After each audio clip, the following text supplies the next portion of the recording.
Hello, it's time for part two of overcoming the morale hurdles for sitting down and getting started writing, especially as an independent writer.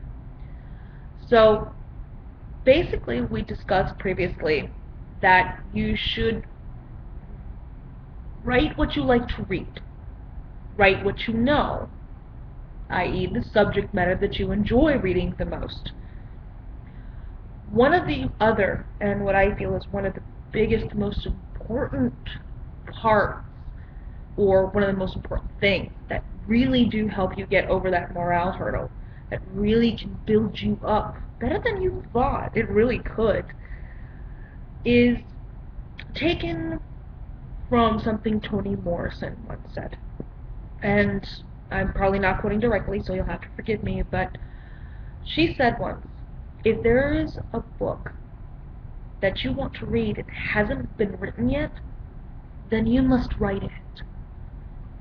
And that's basically the key for this other section, for this next part. There is a story out there. There's a story you really, really want to read. You love sci-fi, but no one has done this. Whatever this is. We don't know, I don't know. I have my own thises. But there is a story you read, you loved it so much, and you thought, this is great, but what if there's a story about this? And whatever this is, you look for it, and you find that you can't find it. You look, and you can't find it anywhere. And the reason why is because, well, no one's written it yet. You just came up with that story. You just came up with that idea. And nobody else has yet, or at least hasn't put it down on paper and published it anyway. Which means if you do it first, you got first dibs. So, write that story. I can't even tell you how many times I've sat and said, oh, I wish I could read this story. And then realized, yeah, if I want to read it, I'm just going to have to write it. And that's what you have to tell yourself as an author, as a person aspiring to be an author. There are stories out there that haven't been written. And yes, basically at its core, every story's been written. It's just how you tell it, who is telling it, why they're telling it, where it takes place. That all varies. You can have the same story a million times in 500 different ways, and it's a completely different story because of that. But for you, you have one. There is one that you are desperately want to read. You're dying to read this, but it's just not out there. When that happens, that's when you know that's the one you need to write, because no one else is going to write it. And once you do write it, people are going to notice that it hasn't been done yet, or at least, for the most part, hasn't been done yet, quote unquote. And anyone else who was thinking the exact same thing, but didn't write it, is going to be, oh, thank God, someone finally wrote it. You have even more peers at that point, more audience, I should say.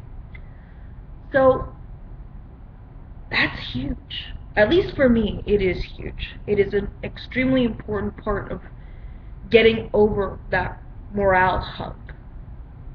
There is a story out there that is yours. You thought of it.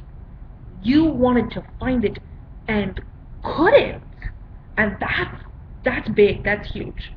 You wanted to read it. You desperately wanted to read it. And nobody else has written it.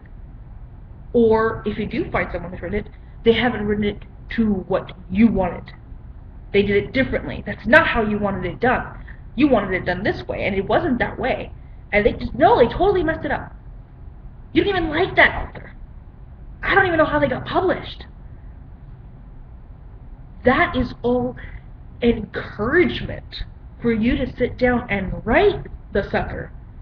Because it's not going to ever be read.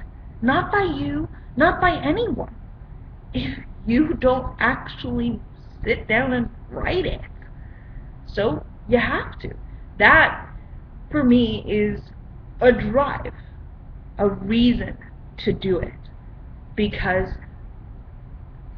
you want to read it. And above all else, think for you. I mean, writing in a way is inherently selfish. The writer writes what they want to write. Some people write for the audience. Some people write because that's like, ooh, the cash cow. Some people write for the art. But for me, the most important thing for any writer to know, for any writer to feel, is that they need to love what they write. And when you come up with a great idea because, oh my God, that's what I want to see, that's what I want to read, and you can't find it, that just means you need to write it. Because otherwise you're never going to read it. And watch, you'll reread your own writing over and over and over again because that's what you wanted to read anyway.